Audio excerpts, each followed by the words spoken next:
करके आई है सैद राज के घर, राजा हिमाचल के घर। जब ते उमा सील रही जाई, जनमी पार्वती तन पाई। रिद्धि सिद्धि की नदियां बहने लगी। जितनी संपत्ति थी, वन्य संपत्ति थी, उनसे विभूषित हो गया आज नगर से। रिद्धि सिद्धि की नदियां बहने लगी। सदा सुमन फल सहित सब, द्रुम नव नाना जाति। प्रगटी सुंदर सेल पर, मनिया कर बहु भांति। सारी नदियों का जल पवित्र हो गया। पशु पक्षी भ्रमर सभी सुखी हो गए, क्योंकि पार्वती जहां आई हो, साक्षात लक्ष्मी, साक्षात जगत जननी मैया जहां पधारी हो, वहां किसी चीज की कोई कमी रह सकती है क्या? आज पार्वती जी के घर आ जाने से पर्वत ऐसा शोभायमान हो रहा है, जैसा राम भक्ति को पाकर के भक्त शोभायमान हो जाता है। राम जी की भक्ति जीव को मिल जाए और वो जीव कैसी शोभा पाता है, उसी प्रकार घर में नित्य नए मंगल उत्सव हो रहे हैं, जिसको ब्रह्मादि यश गाते हैं। करते करते 7 दिन हो गए। राजा हिमाचल के घर पर इतनी भीड़, दर्शन करने वालों की इतनी भीड़ क्या बताएं। 2 लोग जाते हैं, 4 चले आते हैं, 2 जाते हैं फिर 4 चले आते हैं। पैर रखने के लिए जगह नहीं है महल में, इतनी भीड़। सब लोग आए हैं दर्शन करने के लिए, लेकिन एक व्यक्ति अभी आए नहीं थे। और जब उनको समाचार मिला तो वो भी पहुंच गए। कौन है वो? बाबा तुलसी ने लिखा रामायण में, नारद समाचार जब पाए, नारद समाचार जब पाए, नारद समाचार जब पाए, नारद समाचार जब पाए, नारद समाचार जब पाए, नारद समाचार जब पाए। बहुत कहीं गिरी गए सिधाए, राम जय राम जय जय राम। शैल राज बड़ आदर कीना, शैल राज बड़ आदर कीना। पद पखारी बर आसन दीना, पद पखारी बर आसन दीना, आसन दीना। नारद जी को जब हिमाचल घर जी का प्राकट्य हुआ है, तो जी भी पहुंच गए। बड़ा स्वागत किया, चरण धोया। चरण धो करके चरणों का जल पान करते हैं महाराज हिमाचल। और पत्नी सहित महाराज जी के चरणों में सर नवाया। पूरे भवन में नारद जी को भ्रमण करवाया। संत पधारे हैं, ये बड़ा सौभाग्य था। देखो एक बात सुनो, हम किसी संत को अपने घर बुलाएं, अपने गांव में, अपने नगर में बुलाएं, ये हमारा सौभाग्य है। लेकिन बिना बुलाए अगर कोई संत पधार जाए तो इसको क्या कहोगे? ये तो अति सौभाग्य है। आज शैल राज के घर, राजा हिमाचल के घर नारद जी जब गए तो बड़े प्रसन्न हो गए। चरण धोकर के चरण जल को पूरे भवन में सिंचवाया, पूरे भवन में दर्शन करवाया, पूरे भवन में चरण डलवाए नारद जी के। शैल राज बड़े आदर कीना, बड़ा आदर किया, बड़ा सम्मान किया। पद पखारी बर आसन देना, सुंदर आसन लगाया, भोजन करवाया। और उसके बाद में पत्नी सहित स्वयं प्रणाम किए और निज सौभाग्य बहुत गिरी वर्णा, अपने सौभाग्य का वर्णन किया कि देखो आज मेरा भाग्य तो देखो, आप जैसे संत हमारे घर पधारे हैं, आज मैं धन्य हो गया। ऐसा राजा हिमाचल ने नारद जी से कहा और अपनी पुत्री को लाकर के नारद जी के चरणों में बैठा दिया। किसको? पार्वती मैया को। त्रिकालज्ञ सर्वज्ञ तुम, हे त्रिकालज्ञ तीन,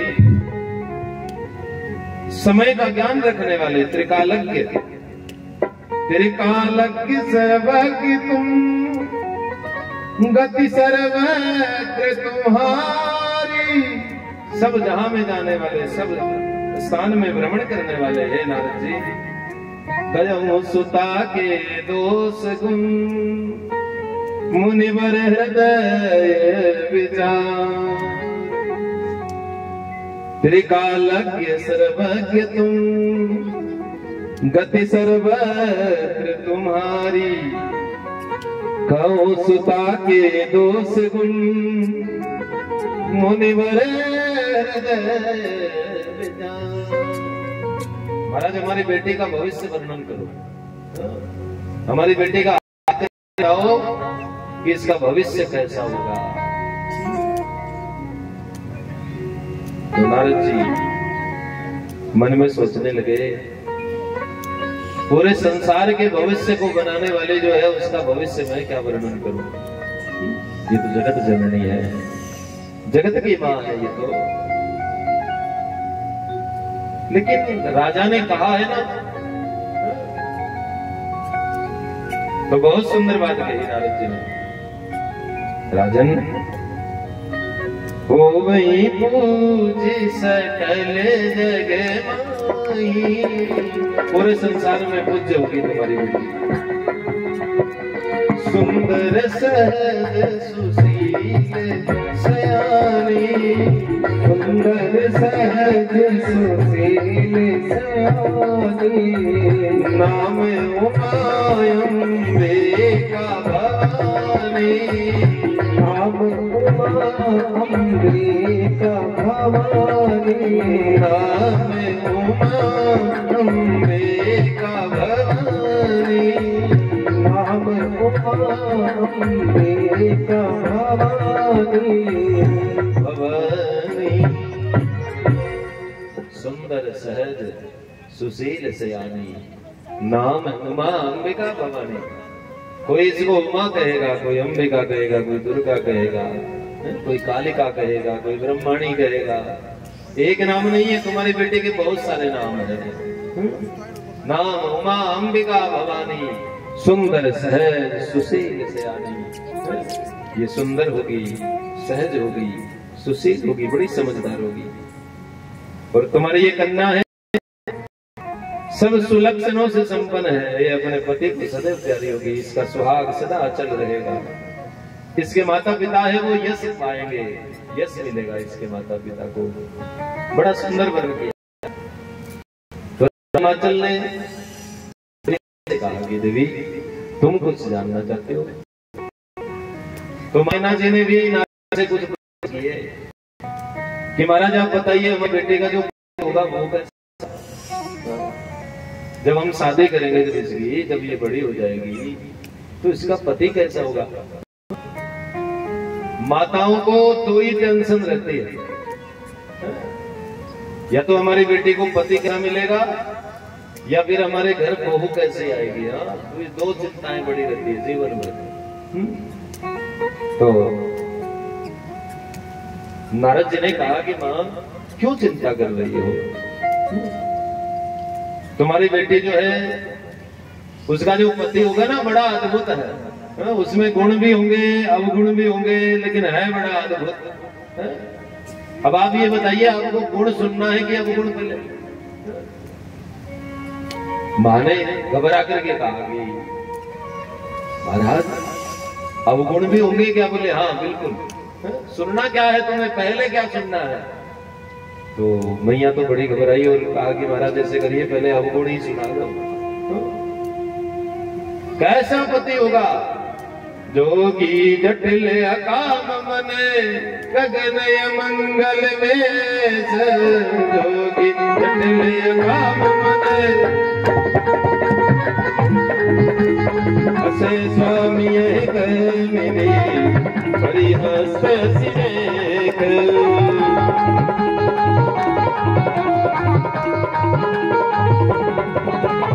जोगी जटिल अकाम मने गगन मंगल वेश, जोगी जटिल अकाम मने गगन मंगल वेश। अस स्वामी मिले परिहस सिरेख, परिहस सिरेख, परिहस सिरेख। कैसा पति होगा? बोले जोगी होगा, भीख मांगने वाला होगा, गले में सर्प रखने वाला होगा, मुंडों की माला पहनने वाला होगा, ऐसा पति। मैया तो बड़ी घबराई कि बाबा ये क्या कह रहे हैं आप? नारद जी ने कहा कि सही तो कह रहा हूं, और एक बात और सुन लो, तुम्हारी बेटी के सास ससुर नहीं होंगे।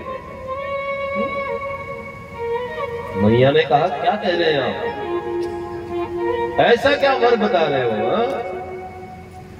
अब आजकल वाली माताओं को कोई कहता हो कि तुम्हारी बेटी को सास ससुर नहीं मिलेंगे, अब मोहल्ले में लड्डू बांट के आएगी।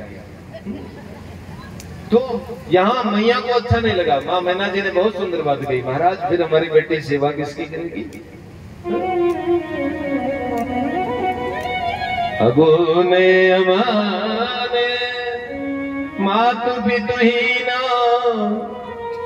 हरिओ हरिओ उदासीन सब संशयहीना।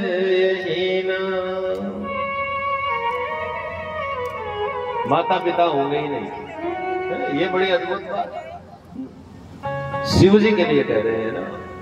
यहाँ रामायण में बाबा तुलसी ने एक बड़ी सुंदर बात लिखी है, जासु हंस तहीं उपजे नाना, ब्रह्मा विष्णु बिरंसी भगवाना।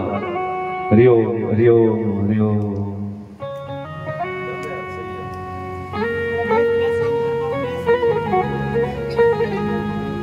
शिव जी के कोई साधारण माँ बाप नहीं हुआ, जो अंश मात्र से जो प्रकट होने वाले हैं वही शिव है। पूर्व जन्म में जब पार्वती मैया से पहले सती जो थी, सती के साथ में भगवान शंकर जी का जब विवाह हो रहा था, फेरे जब हो रहे तो कहते हैं विवाह में 3 पीढ़ी का नाम पूछा जाता है। कितनी पीढ़ी का नाम? 3 पीढ़ी का। तो शंकर जी से पूछा कि आपके पिताजी का नाम क्या है? अब कोई नाम हो तो बताए ना। भोलेनाथ तो बड़े नाराज हो गए, खड़े भी हो गए। भोलेनाथ ने कहा कि भैया शादी हमारी है कि हमारे पिताजी की? शादी करवानी है तो करवाओ, अन्यथा हम तो चले। ब्राह्मणों ने हाथ जोड़ा कि महाराज रुको तो सही, ये नियम है। बोले बताना पड़ता है। तो बगल में नारद जी बैठे हुए थे। नारद जी ने कहा कि प्रभु ऐसे कह दो मेरे पिता में स्वयं मतलब विरंसी। तो भोलेनाथ ने कहा मेरे पिताजी का नाम है विरंसी। ब्राह्मणों ने कहा महाराज मेरे से बताओ तुम्हारे दादाजी का क्या नाम है? अब शिव जी तो फिर नाराज हो गए। शिव जी ने कहा कि दादा से क्या लेना देना यार, शादी करवाना है आप करवाइए। अब कोई दादा हो तो बताए ना, वो तो स्वयं प्रकट हुए हैं महादेव। बगल में नारद जी थे। नारद जी ने कहा महाराज जैसे कि तो ब्रह्मा जी, क्योंकि दाढ़ी बाड़ी बड़ी है ना कुछ तो ठीक लगेगा, जमेगा। तो भोलेनाथ ने कहा हमारे दादाजी का नाम है ब्रह्मा जी।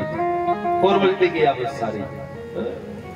शिव जी की कोई साधारण माता पिता नहीं है। ये बात आज नारद जी ने स्पष्ट कर दी।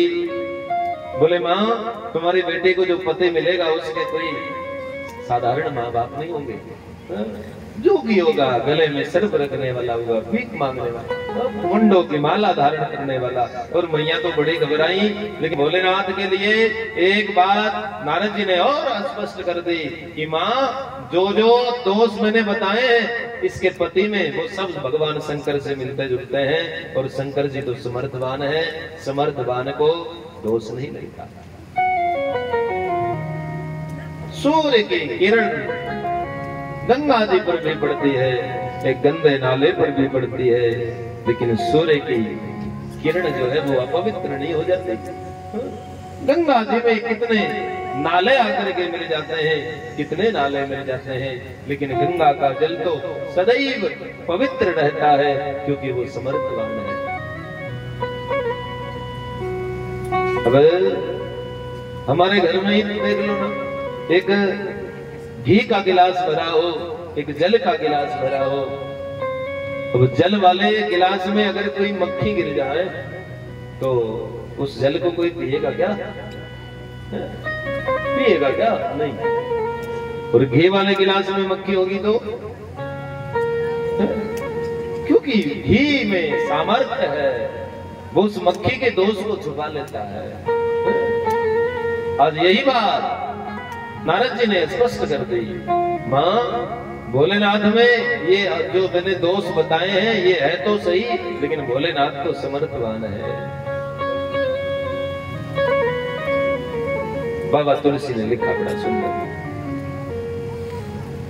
समरथ कहू नहीं दोष गुसाई, समरथ कहू नहीं दोष गुसाई, समरथ कहू नहीं दोष गुसाई। रवि पावन सुर सरी की नाई, रवि पावन सरी की नाई, रवि पावन सुर सरी की नाई, रवि पावन सुर सरी की नाई। समरथ कहू नहीं दोष गुसाई, राम जय राम जय जय राम, दोष गुसाई, दोष गुसाई। रवि पावक सुर सुर की नाई, समरथ कहू नहीं दोष गुसाई। और मैया एक बात सुन लो, बोले जो जो अवगुण बताए हैं वो सब भोलेनाथ से मिल रहे हैं। और तुम्हारी बेटी अगर तपस्या करेगी तो इसको भगवान भोलेनाथ पति रूप में मिलेंगे, ऐसा मेरा वरदान है। आशीर्वाद देकर के नारद जी विदा हो गए और शाम हो गई, शयन करने लगे सब लोग। सुबह होने के बाद में पार्वती मैया अपनी मां के पास गई है और जाकर के रात में एक स्वप्न आया था, वो अपनी मां को सुना रही है। अपनी मां से जाकर के कहा कि मां, कल रात्रि में मुझे एक गौर वर्ण एक ब्राह्मण ने आकर के उपदेश दिया कि बेटी, अगर तुम शिव जी को पति बनाना चाहते हो तो तुम्हें तप करना पड़ेगा। मां, आपकी आज्ञा हो तो मैं तपस्या करूं। कहा कि बेटी तुम एक काम करो, अपने बाबा से पूछ लो, अपने पिताजी से पूछो। और पार्वती मैया राजा हिमाचल के पास, अपने पिता के पास गई है। जाकर के कहा कि पिताजी मुझे तप करना है, तपस्या करनी है। तो राजा हिमाचल ने अपनी छोटी सी बेटी को 5 वर्ष की उम्र थी तप करने के लिए वन में भेज दिया। तप करने के लिए पार्वती वन में चली जाती है, शिव जी के चरणों का ध्यान करके वन में तपस्या करने गई। मार्ग में फिर नारद जी का दर्शन हो गया। नारद जी ने कहा कि बेटी कहाँ जा रही हो? बोले तप करने के लिए। बोले बेटी तुम्हारे पास कोई गुरु मंत्र है? बोले मंत्र तो नहीं है। तो नारद जी पार्वती के गुरु बन करके मंत्र दीक्षा देते हैं। ओम नमः शिवाय। क्या मंत्र दिया है? ओम नमः शिवाय। और यही मंत्र लेकर के पार्वती भोलेनाथ को रिझाने चली है। शिव जी के चरणों का ध्यान करके उर्धरी उमा प्राणपति चरना जाई भी पहने लागी तप करना उर्धरी उमा प्राणपति चरना जाई भी पहने लागी तप करना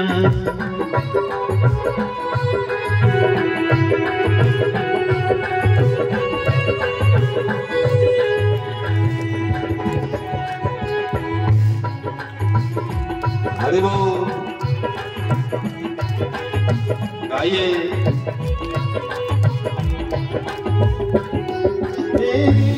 धरी उमा प्राणपति चरना धरी उमा प्राणपति चरना जाय वे मनला ये तप करना जाय वे मनला तप करना कछु दिन भोजन बारी बतासा कछु दिन किए कठिन उपवासा कछु दिन भोजन बारी बतासा कछु दिन किए कठिन उपवासा कछु दिन किए कठिन उपवासा कठिन उपवासा कठिन उपवासा।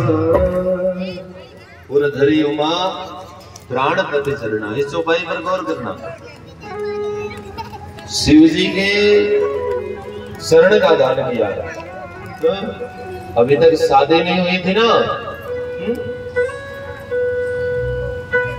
चरण का ध्यान करके केवल भक्ति साधना लेकर के गई है पार्वती।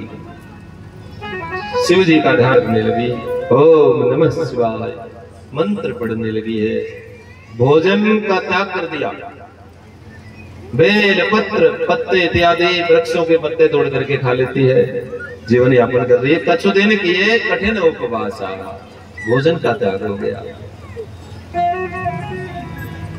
संयम व्रत नियम बढ़ने लगा, तप बढ़ने लगा तो बल घटने लगा, शरीर सूखने लगा बिल्कुल। तप तभी बढ़ेगा जब तुम्हारा बल घटेगा।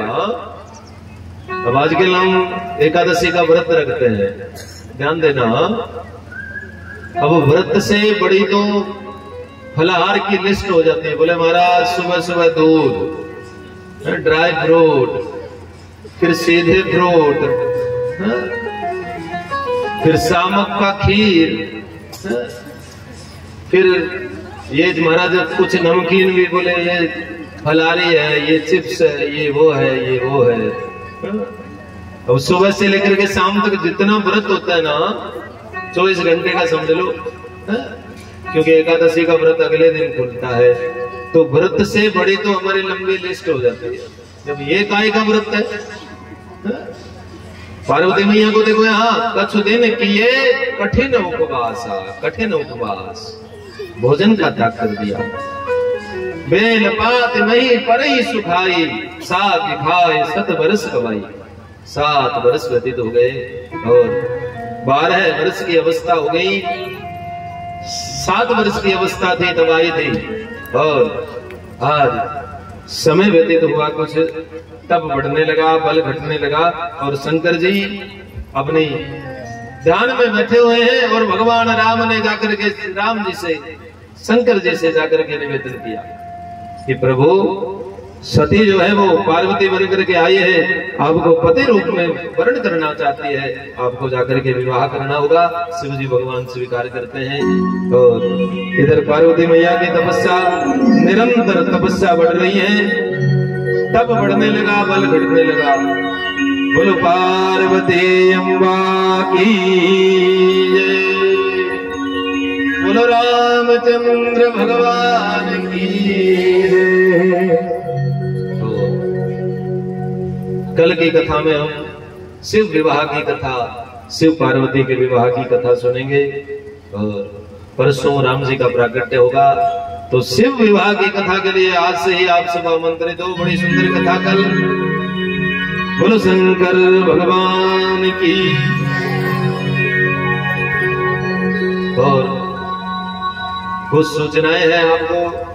ये जो आज 2 दिन से संगीतमय श्री राम कथा जो हो रही है, ये 9 दिन तक कथा चलेगी। आज 2 दिन विश्रामित हो गए।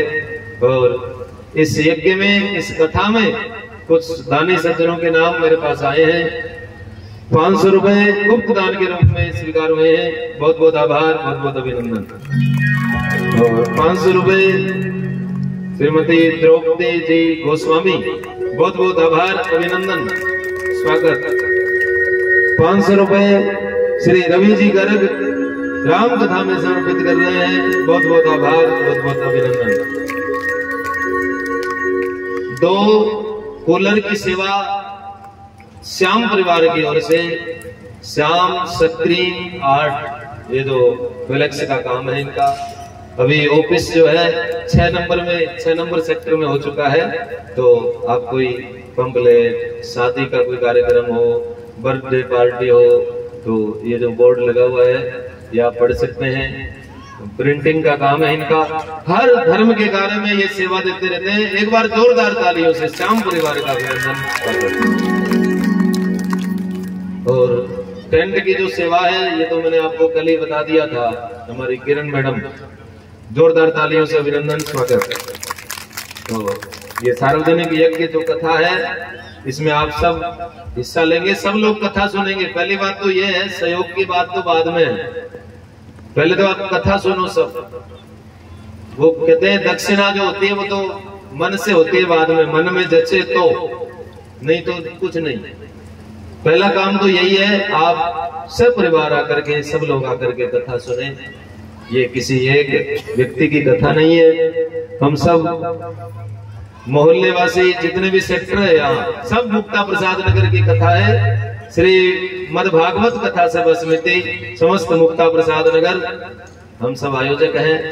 तो 2 दिन आज विश्राम हो चुके हैं, 6 दिन ही बाकी है, ऐसे समझ लो। तो ज्यादा से ज्यादा संख्या में कथा सुनने के लिए आप पधारे। 2:15 बजे कल फिर कथा प्रारंभ होगी। और अभी आरती होगी, आरती से पहले एक भजन होगा। और कल शिव विवाह की कथा है, शिव पार्वती का विवाह उत्सव हम सब लोग बड़ी धूमधाम से मनाएंगे। बोलो रामचंद्र भगवान की, हनुमान जी महाराज की।